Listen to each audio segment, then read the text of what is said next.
and having representation of the environment that brings in not only AI but the notion of simulation as one of the tools in the tool chest, if you will. I suspect we have a lot of listeners that are hearing lots of different AI use cases in general, but may not have as much expertise in autonomy. And so as you talk about that notion of representation of that environment, could you talk a little bit about what that problem looks like and what are different things that you might think of to solve it, without having to get into how you guys have done it, but just kind of what is that juxtaposition of simulation, AI, and representation of the world and the environment around you look like? So maybe, simulation, if we're gonna go there, maybe I can just juxtapose two things there. And I like saying this historically, I've been doing this for a while. There are two main problems in autonomy. One is to build this onboard driver, and another one is to test and validate this onboard driver. And both are really, really hard problems, and people usually talk about the first one. But I think, imagine there is some collection of models, and you need to prove that it's safe enough to put them out in the real world. That's in itself a really challenging problem, arguably no simpler than putting the first model together. And that one, ultimately, because you need to be a bit more exhaustive, potentially takes even longer time to build the full recipe to run this properly, right? So these are the two problems. Now, in autonomy, what is different maybe the standard models is there's a few things. One is, ultimately output actions with commands to a robot that are a different type of data than traditionally, say, text images. I think that's one. Another one is we operate under strict latency constraints. You need to react quickly. For us, what is also interesting in AVs, this was probably the first serious domain where we had to really learn how to interact with humans in the same environment. So it's highly interactive multi-agent setup, right?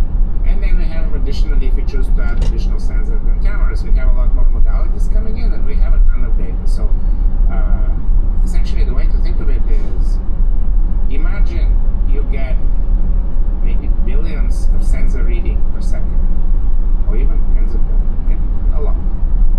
And you need to make decision all the time. You need to have a context of many seconds of these sensor inputs, maybe a dozen cameras, half a dozen LiDAR and radar.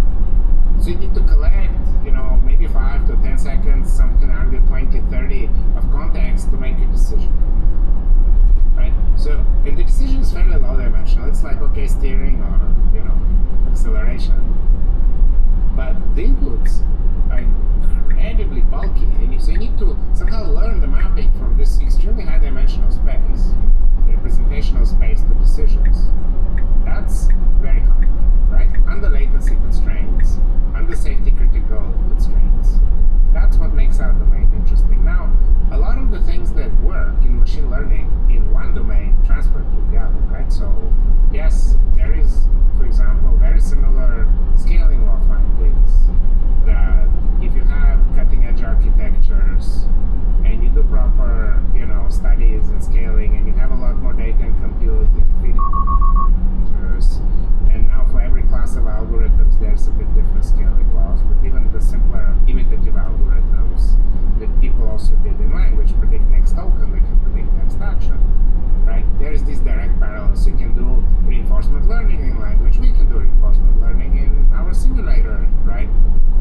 These are the parallels, but how exactly things translate is interesting. The ideas translate, the implementation is a little more creative than the usual, just staying on the internet, because there is a bit of a domain jump to the real world. So that's interesting.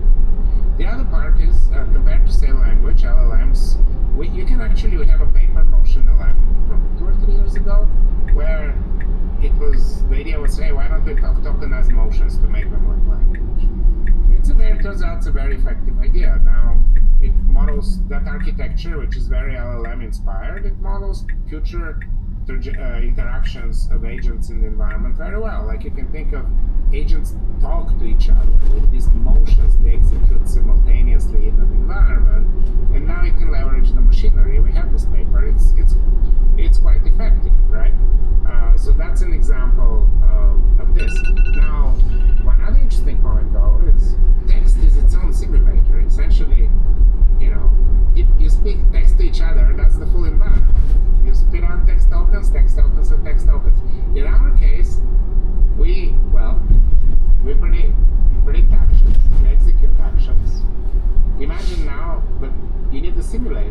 So now, based on these actions, you need to envision what the whole environment looks like and how your, whatever, hundreds of millions to billions of sensor points look like.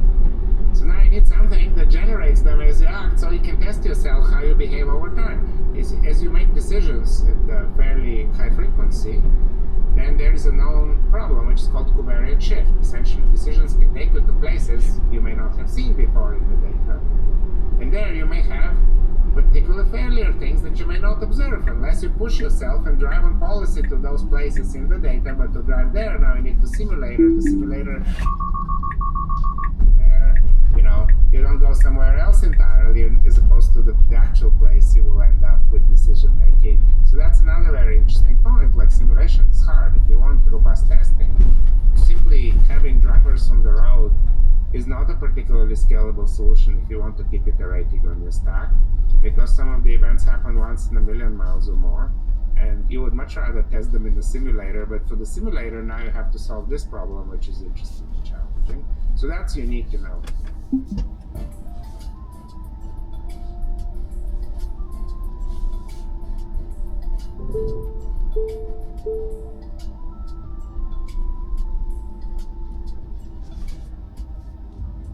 What if AI agents could work together just like developers do? That's exactly what agency